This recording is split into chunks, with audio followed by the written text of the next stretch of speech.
Un mundo dividido por la razón y la fe. His Dark Materials.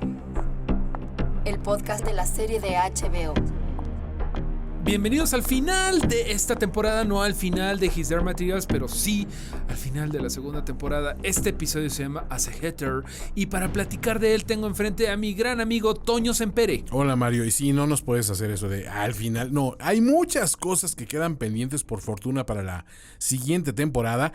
Obviamente esto nos va a mantener en ascuas el tiempo que tarden en rodarla, editarla y presentarla a través de HBO. Pero por fortuna podemos decir que este episodio resolvió muchos arcos que estaban pendientes. Es un episodio duro, hay partidas muy sentidas obviamente en esta conclusión a la segunda temporada, pero ni hablar. Son de las cosas que tienen que ocurrir en una serie que predica mucho sobre principios de moral, de religión y también los conceptos del sacrificio, del cual vemos bastantes en este particular episodio, ¿no? Qué bueno que empiezas con el tema del sacrificio, porque sé que muchos de los que nos están sintonizando ahorita, nos están escuchando, es para ver si realmente decimos si murió o no nuestro personaje, para muchos favorito, Lee Scoresby. Y nuestro segundo personaje favorito también, Yopari. Híjole, yo los tenía invertidos, pero está bien, vale. Ok, yo sí quiero mucho a Lee Scoresby. Es que no soy fan del teatro musical, entonces Lin-Manuel Miranda no me era tan pero tan aquí cerca. nada más cantó una vez o dos.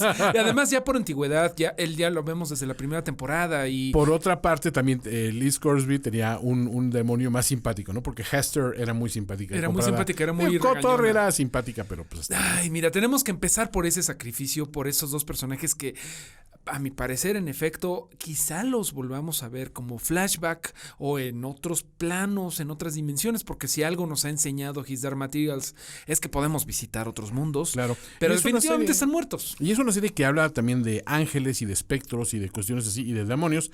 Entonces, ¿quién no te dice que tengamos oportunidad de verlos en alguna otra, una versión de sí mismos, ¿no? Aparte, como es una serie que está muy anclada en conceptos de religión, no sería raro ver también de que en todas las religiones hay el concepto de la transmutación de las almas, de la trascendencia.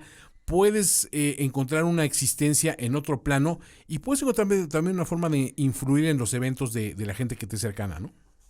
Completamente, Toño. Pero bueno, ¿qué te parece si empezamos más o menos por el principio, cuando estamos viendo pues la situación de que Lyra y Will quieren dejar atrás a las brujas por la responsabilidad que tienen ellos hacia, ahora sí que sus propios protectores, que es decir, ustedes no son vulnerables a los espectros, ustedes son vulnerables a los espectros, nosotros no lo somos, deberíamos de seguir en esta búsqueda, en este quest, en esta cruzada que tenemos para encontrar al papá de Will, que sin saberlo ellos viene en camino. Sí, porque una de las brujas fue atacada en el cañón. Por suerte, Will, dentro de toda su debilidad y de todo lo convaleciente que está después de sus heridas, tiene los arrestos para llegar y ahuyentarlos con la daga sutil.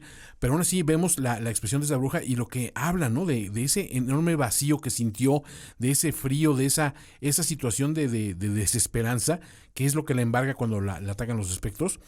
Y te habla de que sí, si bien las brujas son portentosas como adversarios en combate, tampoco son invulnerables y son, pues están haciendo también ellos una labor de sacrificio al acompañar a Lyra y a Will en un evento donde muchas fuerzas están buscando detenerlos a como de lugar.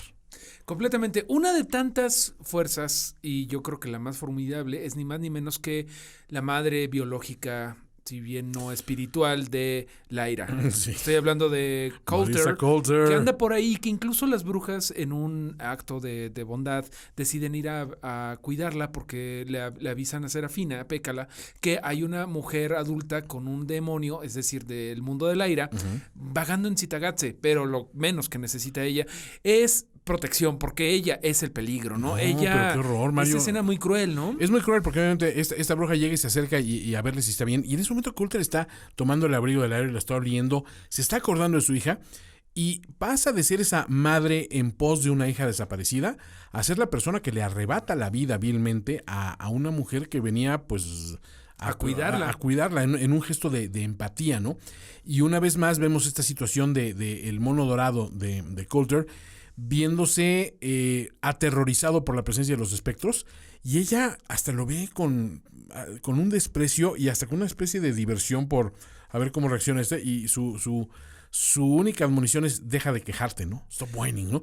Y ves la carita del mono. Te digo, Mario, yo creo que no he tenido un cambio de 180 grados respecto a un personaje tan fuerte como esta creación de computadora, que es este animal, este demonio, que no tiene esa conexión de alma profunda con su creadora, porque ella se puede desprender a placer de él, lo maltrata, es cruel, por supuesto, de todas maneras, y él le tiene pavor. Esa empatía que existe entre demonios y los hombres a quienes están ligados, o las mujeres a quienes están ligados, no existe.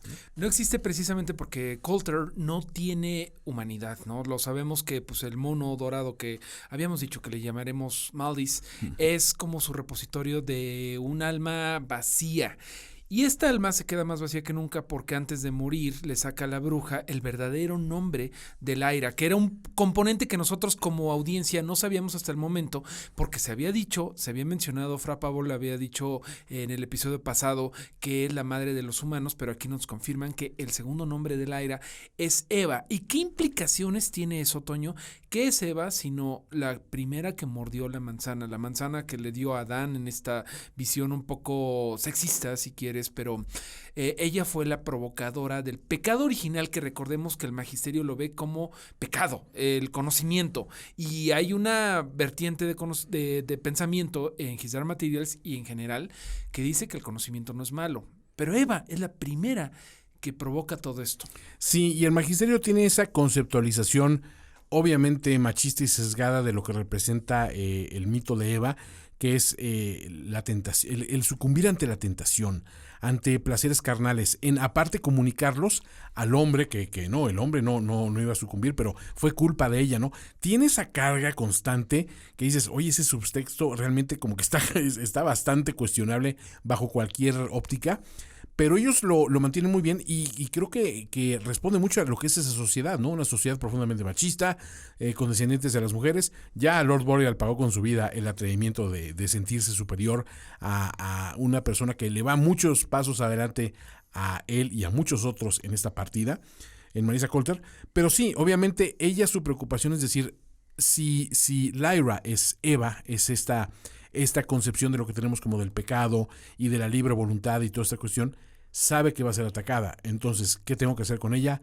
Buscarla y protegerla y cuidarla, pero bajo ese manto opresivo protector, que no es sino reflejo de cuando se la llevó por primera vez a su magnífico departamento en el Londres de su mundo, y veías que Lyra era prisionera en una jaula de cristal, ¿no? En un bonito departamento lleno de amenidades y de situaciones, pero privada de conocimiento, privada del contacto y del crecimiento espiritual, ¿no? Entonces, bueno, esta madre de todo, que también representa a la figura antes de la caída, ya nos habla claramente de por qué esta presencia de ángeles, por qué el magisterio tiene tanto interés en preservar la autoridad, ¿no? Y por qué Lord Asriel está desafiando abiertamente a la autoridad en este y en otros mundos. Sí, Toño, pero bueno, tenemos mucho por cubrir. ¿Qué te parece si nos vamos precisamente a lo que está pasando? Bueno, lo que pasó en este episodio con Lyra, que finalmente pues la encuentra Miss Coulter porque su guardiana se había ido a atender precisamente la llamada de auxilio de nuestra tragedia pérdida de Lee Scoresby, que cuando se ve arrinconado después de la caída que tiene en el episodio anterior, le dice a Yopari el chamán, tú tienes una misión, es algo muy importante en este episodio lleno de sacrificios, que él hace el sacrificio conscientemente de yo me quedo, tú no sabes disparar muy bien y tú eres el que tiene que ir a ver al portador del cuchillo a proteger a Lyra. Protégeme, prométeme que la protegerás. Oye, terrible la mente o sea, la muerte de Lee Scoresby. Sí, pues remite a muchos grandes sacrificios y a muchas muertes heroicas en el cine y en la televisión y muchas cuestiones así, pero ver sobre todo cómo lo va viviendo de la mano de Hester y cómo Hester, su alma, se culpa a sí misma de esto es mi culpa, ¿verdad? Yo siempre te tenía. Y él le dice, no, dice, tú siempre me animaste a buscar la aventura. ¿Y qué era Lee Scoresby sin esa aventura? Sin vivir toda esa existencia tan rica y tan llena de situaciones que sí, a veces le ameritaba más de un golpe o una caída en prisión o de que lo estuvieran persiguiendo en tal o cual lugar o que lo quisieran arrestar. pero siempre era un tipo que era fiel a sus mandatos. Incluso, pues lo ves preocupado de que él quiere cumplir su promesa a Lyra, de cuidarla, a esa niña que ella quiere como una hija, y lo dice abiertamente, ¿no? Él nunca tuvo una hija, pero quería a Lyra como tal. Y verlo repartiendo bala en tiros certeros una y otra vez, y ver cómo va cayendo poco a poco, y cómo su alma también se va apagando con cada impacto, es de los momentos que sí nos sacan la lagrimita, señores, como adultos, como jóvenes, como niños, como lo que sea, ¿no? Pero es un momento que todavía construye hasta el final este gran personaje, de que a final de cuentas los personajes de His Dark Materials son dos partes, ¿no? El demonio y la persona. Y la plática que tienen Lee Scoresby con Hester, bueno, entre cuántas balas nos quedan, no pienses en eso, como que se están echando confianza entre la psique racional y la irracional, ¿no? Que en un momento dado es la diferencia. Pero hay un momento muy bonito que nos dice que desde pequeño ellos jugaban al Álamo, ¿no? Como lo sabemos, ellos son de esta provincia, de este mundo de His Dark Materials que es diferente. Que es Texas, ¿no? Que es Texas, y dicen, ¿no? Nos repartimos quién eran daneses y quién eran franceses. En ese Álamo no pelearon mexicanos contra norteamericanos, bueno, contra tejanos, sino que pelearon neodaneses contra la parte francesa de Estados Unidos, que vendría siendo que es Luisiana y esas cuestiones, ¿no? Pero curioso, ¿no? recuerda justamente nosotros como mexicanos tenemos muy consciente qué pasó en esa batalla, que era el ejército imperial mexicano, no, el ejército mexicano simplemente estaba intentando recuperar la República de Texas y los rebeldes tejanos eran menos, pero presentaron una bella batalla contra los hasta mexicanos el último y finalmente se liberaron de la República Mexicana, ¿no? En ese tiempo.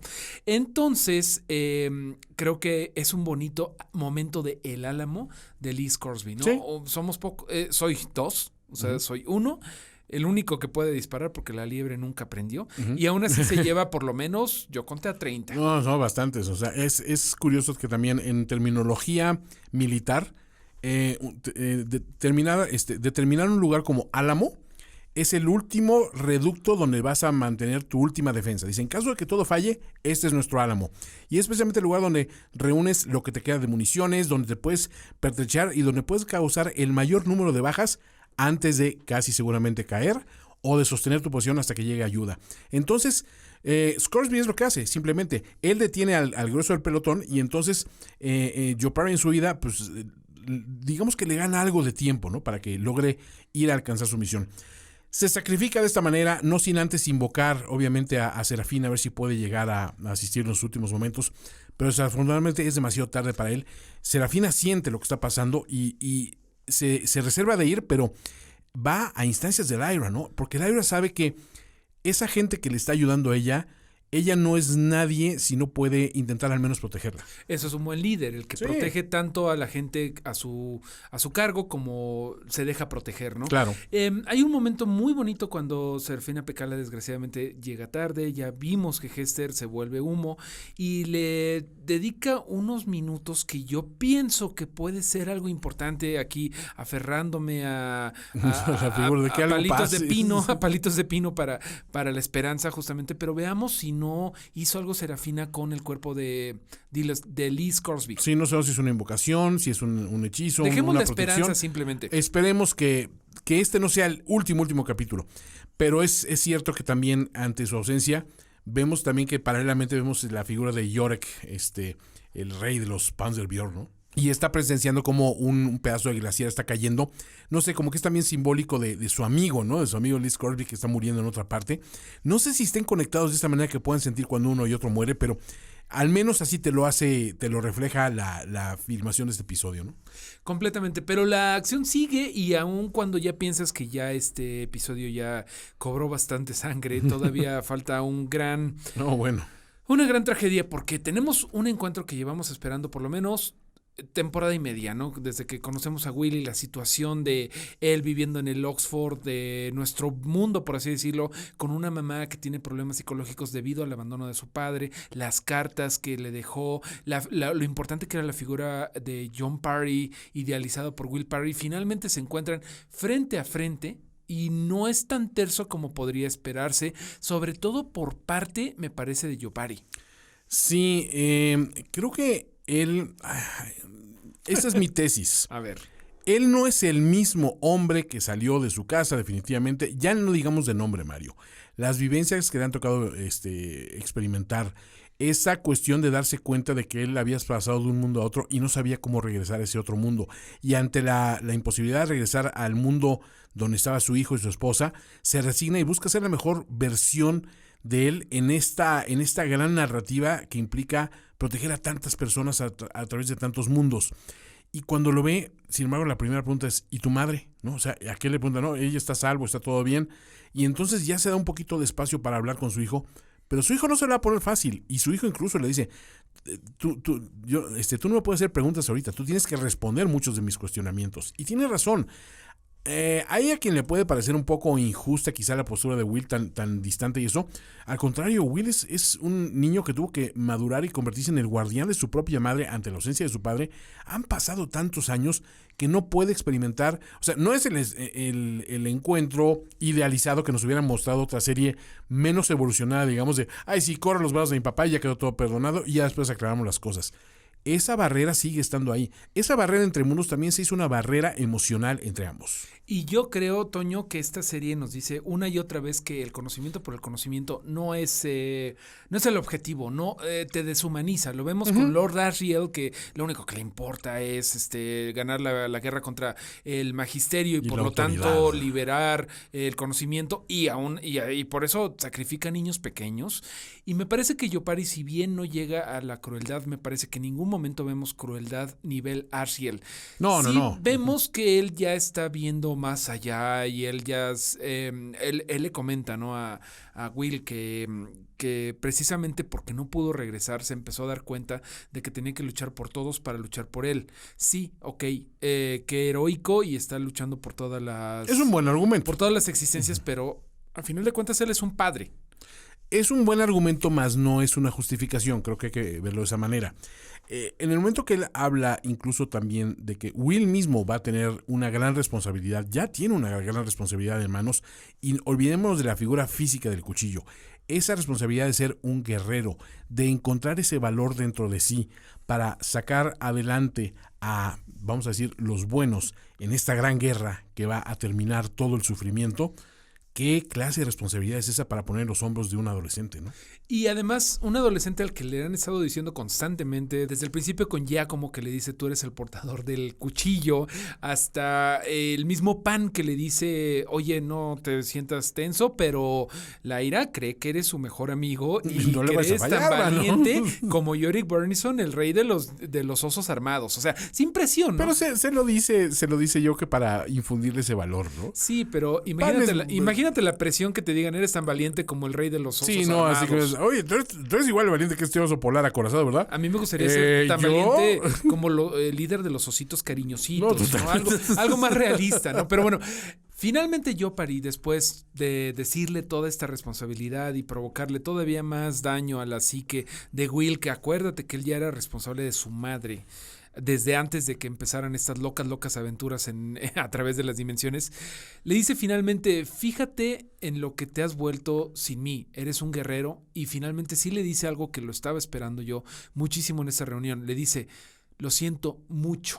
Y lo ve con orgullo y en ese momento nuevamente la tragedia porque Sayan Kotor, su demonio, le dice, cuidado Yopari, que ojo, es muy chistoso y no lo hemos hablado lo suficiente, Sayan Kotor es una persona muy importante llamada Phoebe Waller-Bridge, una mujer que tiene una relación especial con Andrew Scott. Entonces ellos avisándose. Sí, han sido pareja en alguna serie televisiva anteriormente, entonces, y llevan buena amistad entre sí en la vida real. Entonces, es curioso, ¿no? Que todavía le da más peso a que ella sea la que le advierte del peligro. Y ese momento en donde definitivamente todas las dudas que yo tenía sobre la bondad de Yopari, sobre la paternidad, se van allá porque él pone su pecho, él pone su espalda para protegerlo del disparo del único miembro del magisterio que puede disparar derecho. Sí, definitivamente duro momento. Volvemos a lo mismo, el tema del sacrificio, ¿no? Y que un padre puede hacer todo por un hijo. Y ese último sacrificio yo sí lo veo de alguna manera y quiero pensar, ¿serán capaces gente como Lord Asriel, como Marissa Coulter, de hacer un sacrificio de ese nivel por Lyra, o sea, es la parte donde digo, no sería un aspecto que terminara por redimir todo lo malo que han hecho, de ninguna manera, ¿no? Pero dices, ese creo que es el único rasgo donde pueden demostrar todavía, al menos, si mi accionar estuvo equivocado, mi corazón estaba en el lugar correcto, ¿no? Entonces, pues sí, realmente es devastador esta muerte, principalmente porque nos va a privar de un actor, y volvemos al tema que hablaste ahorita con Lee Scoresby, ojalá y encuentren forma de involucrar a Andrew Scott en el papel de Joe Parry, de alguna u otra manera más adelante, aunque sea como flashbacks, como apariciones, como lo que sea, porque es un actorazo que realmente cada vez que estaba en pantalla te cautiva. Y esa forma también de explicarte con pocas palabras conceptos tan elevados como la responsabilidad, como la madurez, como el amor fraternal y el amor de padres a hijos, creo que lo hizo muy bien en el poco tiempo que le pudimos conocer, ¿no? Nos hubiera gustado obviamente ver mucho más de interacción, pero también a lo mejor es una señal de mostrarle a Will todo lo que él tuvo que hacer y todo lo que tuvo que pasar, lo sacrificó en un momento por que tú sigas adelante, ¿no? Con tu misión. Y al final de cuentas, la misión de Lee Scoresby y de Joe Parry era decirle a él qué hacer. Me parece que ese fue el mejor ejemplo que le pudo haber dado. O sea, en cierta forma, al principio, cuando vi el episodio, yo pensaba, chale, no le pudo decir cuál era la misión. Me parece que lo demostró con la acción. Sí, La acción. Tú tienes que proteger. Y eso es lo que le toca en el futuro, porque ahorita tenemos una situación terrible, porque mientras Serafina Pekkala fue a atender el llamado de Lee Scoresby, llegó ni más ni menos que Marissa Coulter, los encontró dormidos y se llevó a Lyra.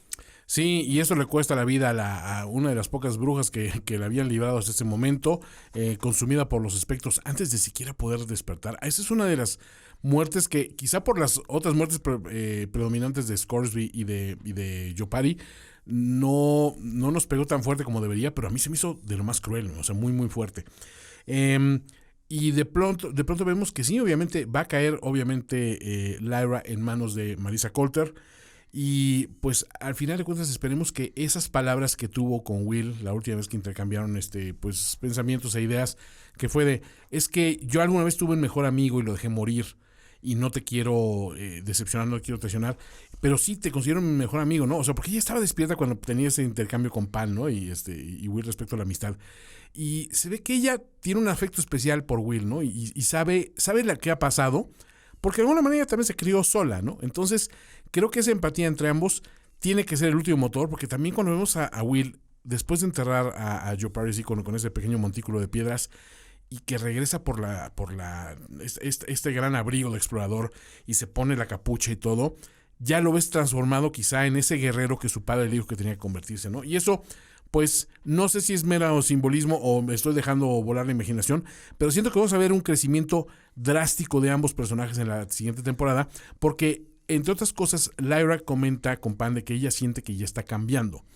Pan le dice, ¿y estás cambiando por Will? Y dice, pues sí, parte por él. Entonces te habla esa entrada de niños a la pubertad, a una madurez, a una cuestión donde ya dejas de ser ese ser protegido por sus padres y por sus mayores y empiezas a ver por ti mismo y a descubrir un mundo que ya va a ser de una manera, ¿no? O sea, Pan mismo dicen que él no está listo para cambiar, que él quisiera todavía... él ni siquiera sabe qué quiere decir. Bueno, que quisiera hacer una pulga, ¿no? Dice en algún momento como a manera de broma, no sé si tan en broma o tan en serio para pasar desapercibido, pero sabemos que vienen cambios interesantes, pero lo que suceda creo que va a tener que llevarnos hacia un evento cataclísmico que se avecina, Mario, porque viene muy fuerte lo que va a suceder, ¿no?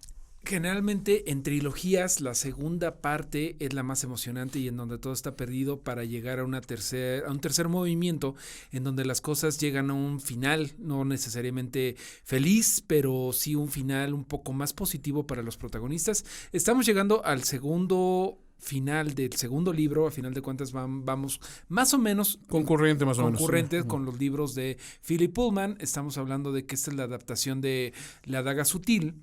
Y ya veremos qué pasa en la siguiente, ¿no? En la siguiente temporada, que obviamente ya viene en camino. Pero tenemos todavía un par de comentarios de otros personajes antes de entrar a las preguntas que deja este episodio. Y finalmente tenemos que ver qué está pasando con Mary Malone, que cumple su promesa de llevar a las niñas al campamento de los adultos y ella empieza a tener un camino diferente. Sí, o sea, ella en algún momento su directriz, digamos, era voy por Lyra, pero ofrece a guiar a estas niñas, Angélica y Paola, hacia ese campamento donde se han refugiado los adultos y algunos de los pocos niños que llegaron a huir al final de Chitagase.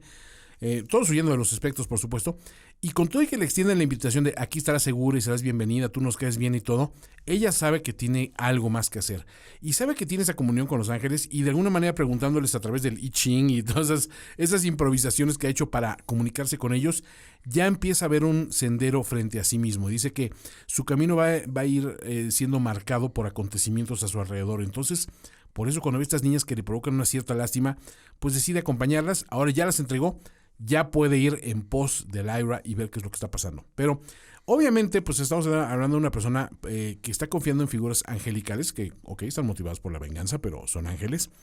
Por otro lado tenemos a una Marisa Coulter que lleva a Lyra en un conveniente baúl y ella, sin embargo, está buscando, ella tiene la protección, digamos, si no la protección, el manejo de los espectros de su lado.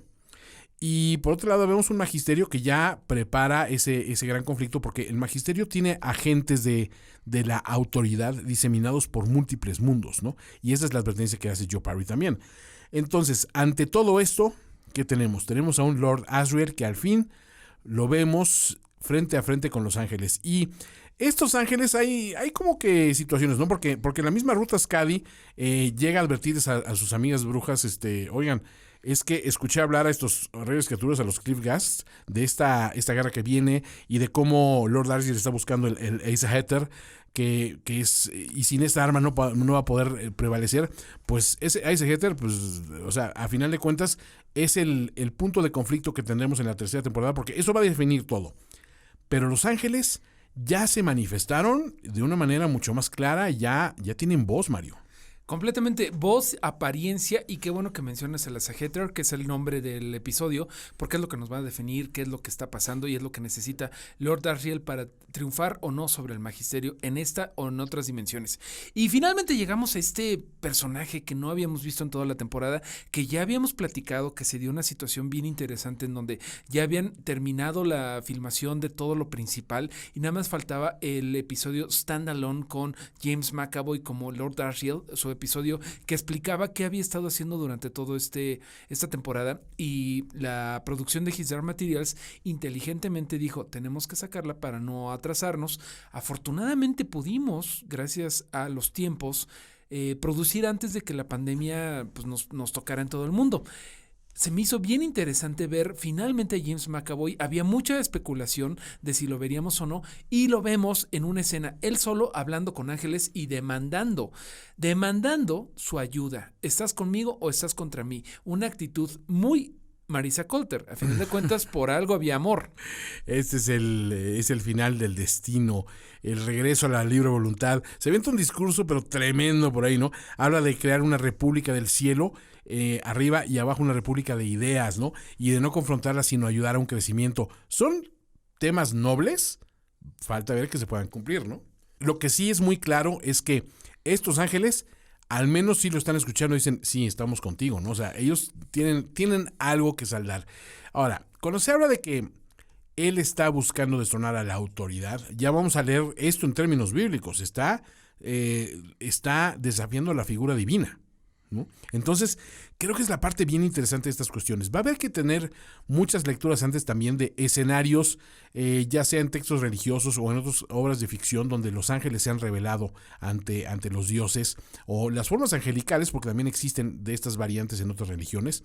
Pero siento que realmente los temas que manejó Pullman a lo largo de Soul Knife, de esta daga sutil, es hablar de que hay una gran arma que quien sea capaz de blandirla va a poder determinar el discurso, si vamos hacia los dogmas de fe y digamos la parte pura y dura, o hacia más bien la parte terrena, que es el conocimiento científico y el saber por el saber mismo. Y siento que realmente tenía una figura de un Adán y Eva de alguna manera, con un par de jóvenes que están despertando a un nuevo mundo. Puedes poner todo sobre el avance y decir, y si encuentran ellos ese equilibrio, ¿Significará el equilibrio y la salvación para todos los mundos conocidos? No lo sabemos. Preguntas que nos quedan sin resolver, Toño. Y Vamos con las preguntas, ¿por qué no? Eso más o menos termina nuestra recapitulación de los sucesos de la segunda temporada de His Dark Materials, pero no hay problema, porque lo bonito de que las cosas se quedan en cliffhanger, en suspenso, es que nos podemos dar el tiempo para respondernos preguntas como las que tenemos a continuación. La primera es... Esta duda que tenemos, si los pétalos azules que va encontrando Mary Malone a lo largo de su camino tienen alguna representación de algo más, porque son muy notorios, son discordantes con el resto de la vegetación y le llaman mucho la atención, los toma y los guarda. ¿Representarán algo más? ¿A qué vamos a poder asociar esa peculiar flora? La siguiente duda es, si Lyra es Eva, la madre de los humanos, ¿entonces Will es Adán? Sí, ese es un cuestionamiento válido, ¿no? Aunque, sin embargo, yo no lo asociaría tanto a la interpretación oficial que tenemos, que ya hemos criticado ampliamente, de esa visión un poquito paternalista y patriarcal de la religión, ¿no? A lo mejor más bien es un complemento, ¿no? Hombre-mujer y ver qué sucede, ¿no? Completamente. Quizá podríamos ver que Eva es la que emprende la búsqueda por el conocimiento y Adán es el que lo sigue, pero primero que nada todavía tenemos mucho camino por recorrer para que ellos se vuelvan en primera instancia una pareja. A mí me queda duda cuál va a ser la situación del magisterio en torno a Marissa Coulter, porque ellos saben que Lyra es la amenaza. Lo dice tal cual MacPhail y creo que no hay ningún motivo para que el magisterio de repente se muestre generoso con una Coulter, y creo que por eso Coulter lleva a Lyra oculta en un baúl, ¿no? O sea, creo que tiene que ella hacer inexistente a su hija, a esta Eva, a la que tiene tanto miedo el magisterio, pero no sé, puede ser que llegue a negociar algo, quizá. No lo sé. Primero que nada, ¿cuál es el lugar seguro del que habla Marissa Coulter que está llevando a Lyra? ¿Existe ese lugar? Otra duda que tengo es, si John Parry llegó a tener un demonio, ¿Will va a tener el suyo algún día? Porque yo sí quería que le dara a Kotor. Pero yo he tenido la situación de que siempre pensé que Kotor debía ser una cotorra. Pero bueno, está mejor esa ave de presa, ¿no? Está muy cotorro tu comentario, pero veamos. Los libros dicen algo, no sé qué nos depare la serie. ¿Se independizará el mono dorado, es decir, Malice, de Mistress Coulter? Sí, yo no sé. Yo cada vez lo veo más distante de ella, más vencido por los miedos ante una persona que es realmente tan volátil y tan cruel en sus peores momentos, que digo, sí me gustaría ver quizá que el alma pueda independizarse del cuerpo de la persona, ¿no? Quizá no independizarse, pero sí rebelarse o tomar una instancia más dura, ¿no? De decir, no, esto ya no podemos hacerlo porque yo soy tu alma y me tienes que escuchar de vez en cuando. Hemos visto lo último de Angélica y Paola, las dos niñas. No sé, la verdad es que es Bella Ramsey es una actriz muy, muy socorrida y creo que aparte muy celebrada su presencia a raíz de también su paso por Game of Thrones. Entonces, pues, no sé, no sería raro ver que fuera recurrente, ¿no? Yo me atrevo a asegurar que no, porque se hizo mucho trabajo durante esta temporada para ponerlas como unos personajes muy intrigantes que pasaron de tener mucho egoísmo y mucho afán de venganza y a final de cuentas ser solamente unos niños, unas niñas, a ya tener un lugar más empático cuando conocen a Mary Malone. Entonces creo que no hemos visto en absoluto lo último de ellos, que a final de cuentas juegan el papel también de la inocencia. Y mi favorito personal, Yorick, lo vemos en este momento cuando lo vemos cayendo el pedazo del glaciar, lo hemos visto también de que sabe que viene una gran guerra. Yo quiero volver a ver a los Panzerbjörn desplegando toda su habilidad en combate, ¿no? O sea, es un personaje que me fascina, ¿no? No solo por la parte del análisis del efecto visual, que representa tener un gran oso polar con una armadura repartiendo manotazos a diestra y siniestra, sino que además es un personaje con buenos diálogos, con una visión muy, muy particular del mundo y aparte con una lealtad muy grande hacia su fallecido amigo Lee Scoresby. Apuesto a que no hemos visto los últimos grandes pasos de Yorick Bernison. Finalmente tenemos una pregunta un poco chistosa, Toño. ¿Cómo fue que aprendió Ruth Ascadi a hablar Kiliv Gast? Sí, esa es la gran duda. No sabemos si hay algún sistema de esos de aprendizaje rápido por inmersión, digamos. Que no te vean la cara de... Sí, pero definitivamente cuando la vemos así escuchándola... A ver, yo agradezco que exista eso, porque nada me desespera más de ver a dos personajes hablando y que yo no sepa de qué están hablando en las series. y esos titulitos nos ayudaron algo, pero sabiendo que Ruta pues, sabe lo que habla, pues digo, ya nos avanzó un poquito la trama.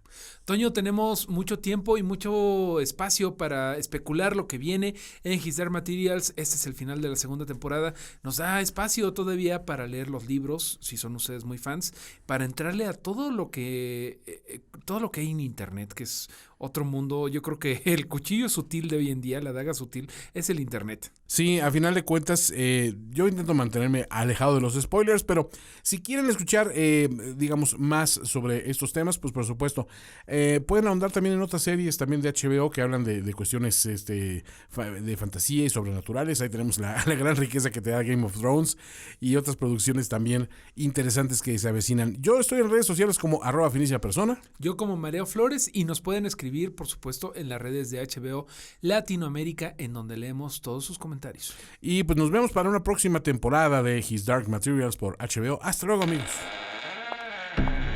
His Dark Materials, el podcast oficial de la serie de HBO. Te esperamos la próxima semana en la aeronave que nos llevará más allá de la aurora boreal. Conducción, Antonio Sempere y Mario Flores. Voz en off, Nayeli Rivera. Una producción de Finísimos Podcasts para HBO.